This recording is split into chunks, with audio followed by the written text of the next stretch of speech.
Hello friends, welcome back to my YouTube channel. आज हम लोग इस वीडियो में जीन पियाजे के बारे में डिटेल में पढ़ेंगे। तो जीन पियाजे ने जो है संज्ञानात्मक विकास का सिद्धांत, जिसको बोलते हैं कॉग्निटिव डेवलपमेंट ऑफ थ्योरी, जो है दिया था। जीन पियाजे स्विट्जरलैंड के मनोवैज्ञानिक थे।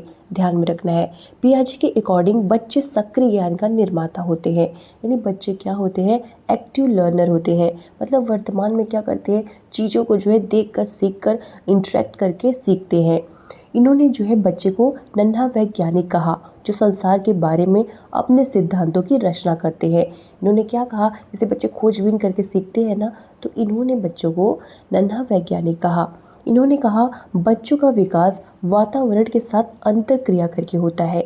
यानी बच्चे जो है अपने ज्ञान का निर्माण कैसे करते हैं? इन्वायरमेंट से इंटरेक्ट करके, देख करके सीखते हैं, परस्पर क्रिया करके जो है सीखते हैं। पियाजे के अकॉर्डिंग जो है बच्चों की थिंकिंग एडल्ट के प्रकार में अलग होती है, ना कि क्वांटिटी में। इन्होंने कहा क्वांटिटी में तो सेम होती है, क्वांटिटी में तो क्या होता है? सेम होता है। जैसे परिमाण में बच्चों की थिंकिंग और बड़ों की थिंकिंग बराबर होती है। डिफरेंस किस में होता है? क्वालिटी में। क्वालिटी में अलग होता है, पर क्वांटिटी में क्या होती है?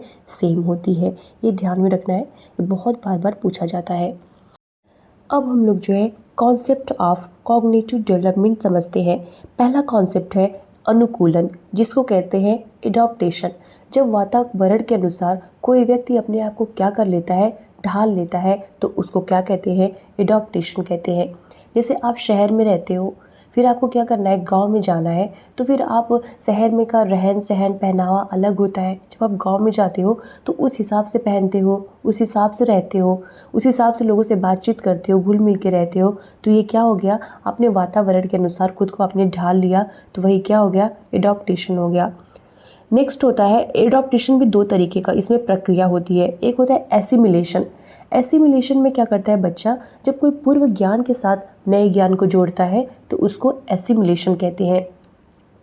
जैसे आप गांव में गए तो आप क्या है कि आप सीखे हुए हो। एक बार गए थे आप कुछ चीज़ें सीख के आए थे। हाँ हाँ, ये चीज़ें होती है गांव में, वो चीज़ें होती है, ऐसे रहना चाहिए, वैसे।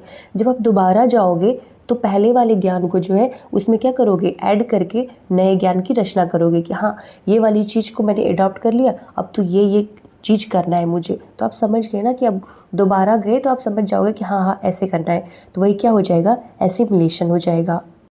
आपने पूर्व ज्ञान को क्या किया? नए ज्ञान से जोड़ लिया, तो वही हो जाएगा एसिमिलेशन।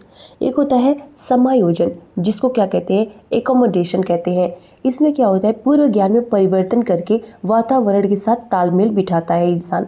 अपने पूर्व ज्ञान में क्या करेगा? चेंज करेगा, मॉडिफाई करेगा, और तब वातावरण के साथ तालमेल बिठाएगा। उसको क्या कहते हैं? एकोमोडेशन कहते हैं। नेक्स्ट होता है संतुलन। संतुलन में क्या होता है? जब एकोमोडेशन और एसिमिलेशन में क्या करता है? कोई समायोजन, संतुलन बनाता है, तो उसी को क्या कहते हैं? संतुलन बोलते हैं। ध्यान में रखना है। एक होता है स्कीमा।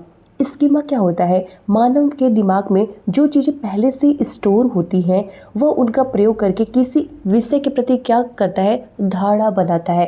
जैसे पहले से आपका विचार बना हुआ है कि जीन पियाजे के बारे में ये है, कोहलबर्ग के बारे में ये है, सारे मनोवैज्ञानिक के बारे में आपने क्या करा? धारणा बना लिए। मतलब आपको पता है, स्टोर की है चीज़ें। फिर आप क्या करते हो? एक क्वेश्चन को प्रैक्टिस करते हो कि जीन पियाजे के बारे में ये क्वेश्चन है, कोहलबर्ग का ये क्वेश्चन ऐसे सॉल्व होगा।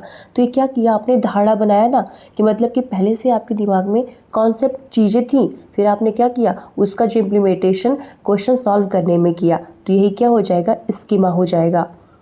और इन्होंने कहा कि मानव शिशु में जो है स्कीमा की प्रवृत्ति जन्मजात होती है। यानी बाय बर्थ जो है बच्चे के अंदर स्कीमा पाई जाती है। तो ध्यान में रखना है। एक होता है ऑर्गेनाइजेशन, जिसको कहते हैं संगठन। तो पियाजे के सिद्धांत में जो संज्ञानात्मक प्रणाली के लिए इस स्कीमाओं को पुनर्व्यवस्थित करना, यानी आपने स्कीमा जो आपके अंदर थी, सारी धारणाएं थी, उसको क्या करना? रीअरेंज करना।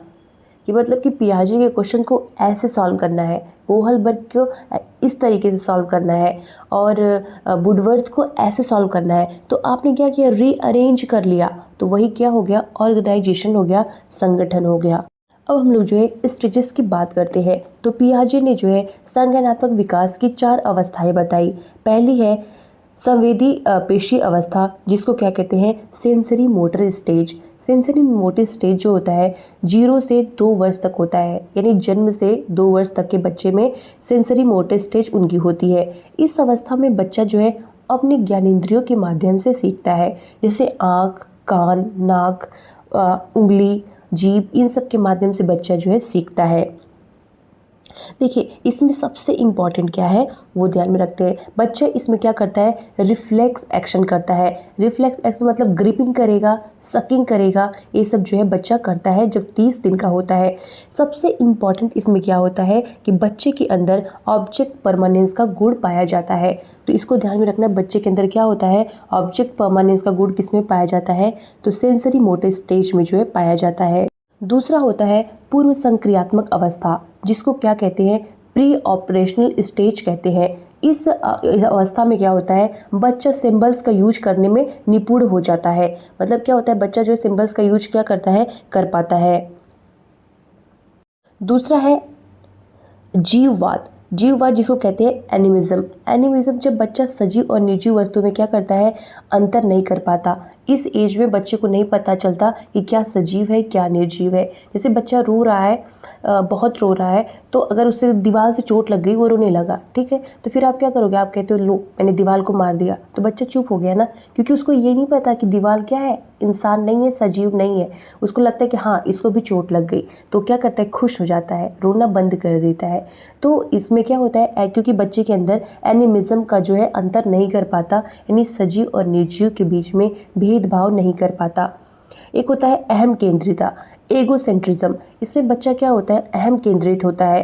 मतलब उसका कहने का मतलब होता है जो वो कर रहा है, जो बोल रहा है वही सही है, बाकी सब क्या है, गलत है। तीसरा होता है अपलटावादी, जिसको क्या कहते हैं, इरिवर्सिबिलिटी। इसमें बच्चा जो है उलट पलट नहीं कर पाता, इसमें उलटना पलटना बच्चा नहीं सीख पाता, तो बच्चे के अंदर इरिवर्सिबिलिटी यानी अपलटाव का गुण नहीं पाया जाता इसके अंदर। एक होता है मुद्रा संप्रत्यय, यानी जिसमें दूरी, भार, ऊंचाई, इन सब में बच्चा क्या करता है, डिफरेंस नहीं कर पाता, नहीं समझ पाता कि दूरी, भार, ऊंचाई क्या होता है। तो इस मुद्रा संप्रत्यय का गुण भी बच्चे के अंदर इस एज में नहीं पाया जाता। एक होता है केंद्रीकरण, जिसको बोलते हैं सेंट्रेशन। इसमें बच्चा जो है किसी विशेष प्रकृति पे क्या करता है, ध्यान देता है। मतलब एक टाइम में एक ही चीज़ पे ध्यान दे पाएगा। जैसे आपने बच्चे को कह दिया कि कुछ पढ़ने के लिए, तो बच्चा उस टाइम में बस एक ही ध्यान दे पाता है। तो सेंट्रेशन का गुण बच्चे के अंदर पाया जाता है, ध्यान में रखना है, सेंट्रेशन पाया जाता है। एक होता है कंजर्वेशन। कंजर्वेशन का मतलब कि बच्चा क्या करता है, शेप और साइज को ध्यान में नहीं रख पाता, नहीं समझ पाता। जैसे आपने एक गिलास में पानी भर दिया, इस वाले गिलास में पानी भर दिया, तो वो नहीं समझ पाएगा कि दोनों में क्या अंतर है। तो बच्चा ये डिफरेंस नहीं कर पाता इस एज में। एक होता है क्रमबद्धता यानी सेरिएशन।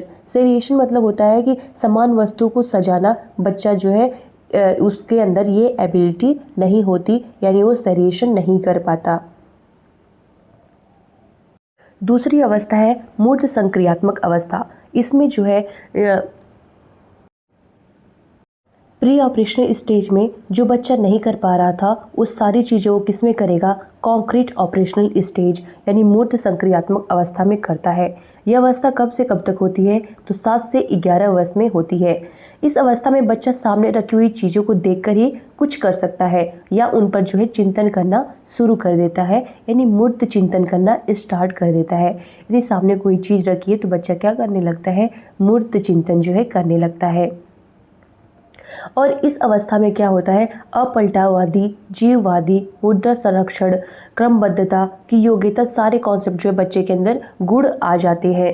इसमें बच्चा इस एज में क्या करता है, आगमनात्मक तर्कड़ा यानी जो है हाइपोथेटिकल थिंकिंग करना स्टार्ट कर देता है। यानी क्या करता है, सामने जो चीज़ें रखी हुई हैं मूर्त चिंतन करना स्टार्ट कर देता है इस एज में बच्चा। अगली स्टेज क्या होती है, औपचारिक संक्रियात्मक अवस्था। यह जो है 11 से 15 वर्ष तक के बच्चे में पाई जाती है, जिसको फॉर्मल ऑपरेशनल स्टेज भी कहा जाता है। और यह जो है संज्ञान की सर्वोच्च अवस्था होती है, सबसे बड़ी अवस्था ये पाई जाती है। और इसमें बच्चा क्या करता है, एब्स्ट्रैक्ट थिंकिंग करने लगता है, यानी जो है क्रिटिकल थिंकिंग करना स्टार्ट कर देता है इसमें बच्चा। यानी बच्चा क्या अपने विचार बना लेता है मन में, चिंतन करना स्टार्ट कर देता है, ठीक है। तो क्या करता है, एब्स्ट्रैक्ट थिंकिंग जो है करने लगता है, जिसको कहते हैं इसमें निगमनात्मक तर्कड़ा करना स्टार्ट कर देता है, हाइपोथेटिकल डिडक्टिव थिंकिंग करना स्टार्ट कर देता है। और इसमें बच्चा जो है नियमों के ऊपर तर्क देने लगता है, विचार व्यक्त करने लगता है। तो आई होप आप लोग को वीडियो समझ में आया होगा। Hope you like this video. Thanks for watching.